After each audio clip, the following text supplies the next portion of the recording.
नमस्कार. मल्हार टीव्हीच्या सकाळच्या बातमीपत्रामध्ये आपलं स्वागत. वेल माशाच्या उलटीची विक्री करण्यासाठी आलेल्या 2 जणांना ठाण्यात श्रीनगर पोलिसांनी ताब्यात घेतले. या दोघांकडून ताब्यात घेतलेली दगड सदृश वस्तू ही वेल माशाची उलटी असून ही उलटी मध्यस्थीच्या मदतीने 3 कोटींना विकण्यासाठी आरोपी ठाण्यात आले होते. या प्रकरणी श्रीनगर पोलीस ठाण्यात दोघांविरुद्ध गुन्हा दाखल झाल्यानंतर त्यांना अटक केली आहे.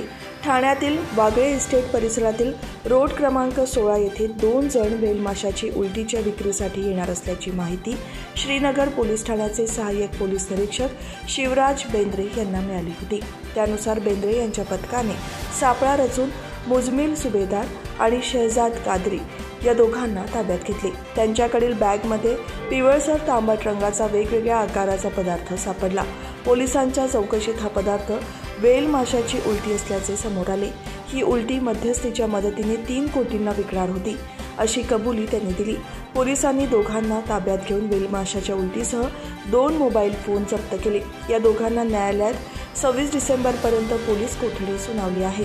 आरोपींनी ही उलटी श्रीवर्धनवरून येथून आणल्याचे प्राथमिक चौकशीत समोर आले असून त्या अनुषंगाने ठाणे पोलीस श्रीवर्धन येथेही तपास करणार आहेत.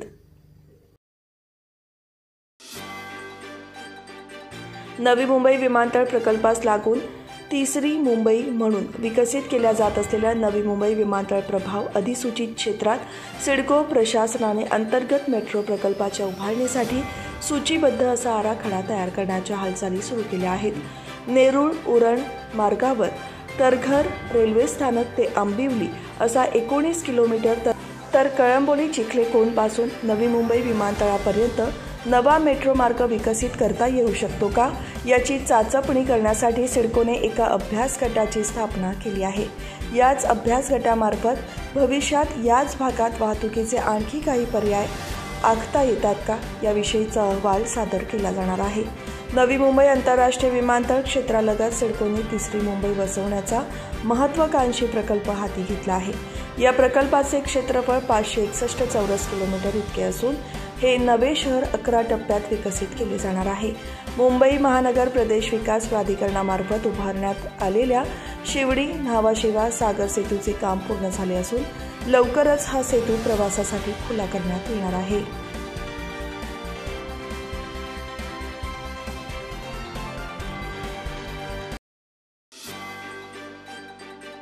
गेल्या मार्चपासून बंद असलेली ही ई-रिक्षा प्रकल्प सर्वोच्च न्यायालयाच्या आदेशानुसार लवकरच सुरू करण्यात येईल अशी माहिती माथेरान नगरपालिकेचे मुख्याधिकारी राहुल इंगळे यांनी दिली असल्याने माथेरानकर नागरिकांसह पर्यटकांमध्येही समाधानाचे वातावरण आहे.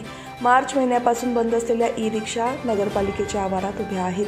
त्यांची दुरुस्ती करण्याचे काम युद्धपातळीवर सुरू असून लवकरच त्या वापरण्यास योग्य असल्याचा अहवाल प्राप्त झाल्यानंतर ई-रिक्षा माथेरानकरांच्या सेवेत दाखल होतील असेही मुख्याधिकारी इंगळे यांनी सांगितले.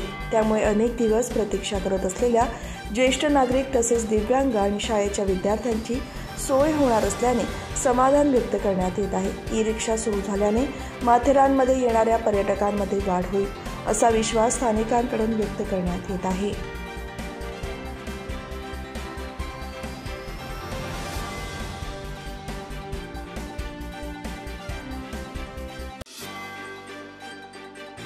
मुंबई पुणे एक्सप्रेसवेवरील बोरघाटात तब्बल 10 किलोमीटर वाहनांच्या रांगा लागल्या होत्या. यामुळे अनेक ठिकाणी पुण्याच्या दिशेने होणारी वाहतूक तुंबली. आडोशी टनेलच्या अगोदरपासून अमृतांजन ब्रिजपर्यंत आणि पुण्याच्या दिशेला खंडाळाकडे 10 किलोमीटर वाहनांच्या रांगा लागल्या आहेत. मुंबई पुणे एक्सप्रेसवेसह जुन्या मार्गावर खोपोली हद्दीत बोरघाटात शेकडो वाहने बंद आहेत. दुसरीकडे बोरघाटात शेकडो संख्येने प्रवासी वाहने बंद आहेत. जुन्या मुंबई पुणे मार्गांवर पुण्याकडे जाताना शिंगरोबाच्या अगोदरपासून मोठ्या प्रमाणात वाहने बंद होती. ही कोंडी सोडवण्यासाठी महामार्ग पोलिसांची चांगलीच दमछाक उडाली. शनिवार, रविवार, सोमवार असे सलग 3 दिवस सुट्ट्या असल्याने मुंबई, ठाणे, नवी मुंबईतील पर्यटक लोणावळा, खंडाळा, पश्चिम महाराष्ट्र तसेच जेजुरी, पंढरपूर, तुळजापूर अशा धार्मिक ठिकाणी देवदर्शनाबरोबर पर्यटन असा बेत आखून घराबाहेर पडले. मात्र सकाळपासूनच द्रुतगती मार्गावरील खालापूर टोलनाका आणि बोरघाटात वाहनांची संख्या लक्षणीय वाढल्याने मोठी वाहतूक कोंडी निर्माण झाली. या मार्गावर अनेक गाड्यांच्या इंजिनमध्ये बिघाड झाल्याने काही गाड्या मार्गावरच बंद पडल्याचे चित्र होते. त्यामुळे मागून येणारी वाहतूक ठप्प झाली।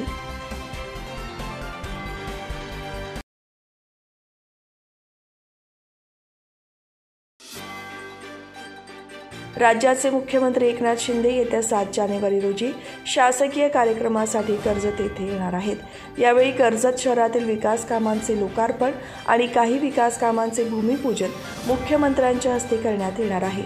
यावेळी सर्वांनी उपस्थित राहावे असे आवाहन स्थानिक आमदार महेंद्र थोरवे यांनी केले आहे। या संदर्भात कर्जत येथील शिवसेना पक्ष कार्यालयात बैठक आयोजित करण्यात आली होती। या बैठकीस उत्तर रायगड जिल्हा प्रमुख संतोष भोईर, युवा सेनेचे जिल्हा अधिकारी जयेंद्र देशमुख, शिवसेना तालुका प्रमुख संभाजी जगताप, कर्जत विधानसभा मतदारसंघ संघटक शिवराम बदे, संपर्क प्रमुख पंकज पाटील, उपजिल्हा संघटक सुरेखा शितोळे, तालुका सचिव रमेश मते, विभाग प्रमुख भालचंद्र घोडविंदे, सुनील ठाकूर, माजी उपसभापती मनोहर थोरवे, प्रदीप सुर्वे, महिला तालुका संघटक रेश्मा म्हात्रे आदी उपस्थित होते।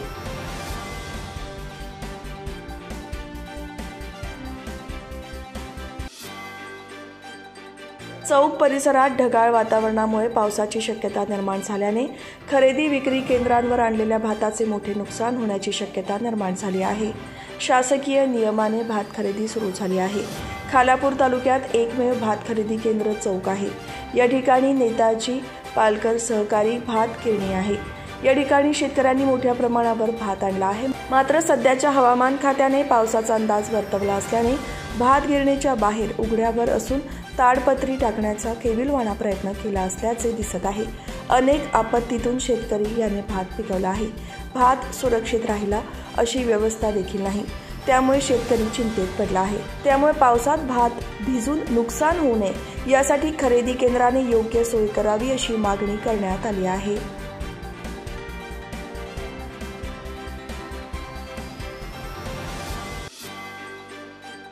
नवी मुंबईमध्ये शिपिंग क्षेत्रात तरुणांचा होत असलेल्या आर्थिक फसवणुकीबाबत भाजप कामगार मोर्चा प्रदेश सरचिटणीस संजय पवार यांनी गुन्हे शाखेचे अप्पर पोलीस आयुक्त दीपक सकोरे यांना निवेदन दिले आहे।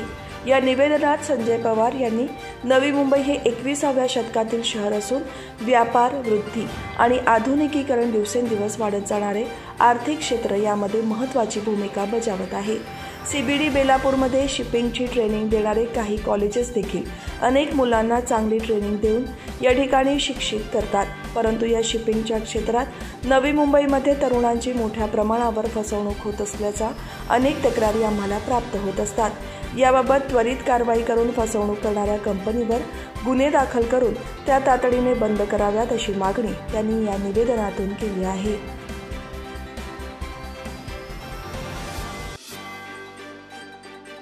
क्रिसमस अर्थात नाताळ सण उद्या आहे, त्यामुळे पनवेल बाजारपेठही विविध भेटवस्तू, खेळणी, कपडे आणि मिठाईने सजली आहे। यामध्ये क्रिसमस ट्री सर्वांचे लक्ष वेधून घेत आहे। ख्रिश्चन धर्मियांचा सर्वात मोठा आणि महत्त्वाचा सण म्हणून नाताळ ओळखला जातो। या निमित्ताने बाजारपेठेत विविध प्रकारच्या वस्तू उपलब्ध आहेत। यामध्ये भेटवस्तू, कपडे, खेळणी, विद्युत उपकरणे, दागिन्यांचा समावेश आहे। यंदा नाताळ खरेदीची धूम 15 डिसेंबरपासून सुरू झाली, तेव्हापासून बाजारपेठेत ग्राहकांची गर्दी दिसून येत आहे।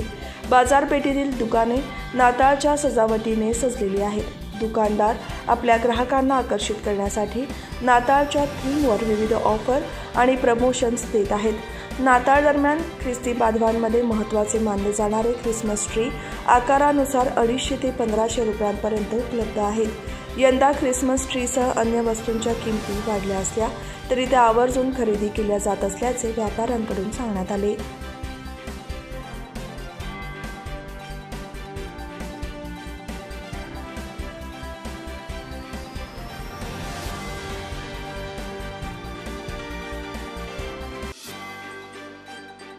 महाराष्ट्रातील सुंदर बाग आणि आबालवृद्धांचे आकर्षण असलेल्या पनवेल तालुक्यातील न्हावेखाडी येथील रामबाग या उद्यानाचा पहिला वर्धापन दिन सोहळा हजारो उद्यानप्रेमींच्या साक्षीने मोठ्या दिमाखदारपणे सजला आहे। नयनरम्य वातावरण, आकर्षक विद्युत रोषणाई, उत्तम नियोजन आणि लहानग्यांपासून ज्येष्ठांच्या उपस्थितीने रामबाग नंदनवनाप्रमाणे फुलली होती। त्यातच वीरभूमी एंटरटेनमेंट प्रस्तुत 70 कलाकारांचा संच असलेल्या पारंपरिक आगरी कोळी गीतांच्या बहारदार कार्यक्रमाने वातावरणात रंगत आणली. स्वतःच्या संपत्तीतून लोकांच्या सेवेसाठी उभारलेली रामबाग ही वास्तू न्हावे परिसरातील ग्रामस्थांच्या अभिमानाची ठरली आहे. त्यामुळे ग्रामस्थांकडून माजी खासदार लोकनेते रामशेठ ठाकूर यांचा हृदय सत्कार करून त्यांच्याप्रती आदर व्यक्त करण्यात आला.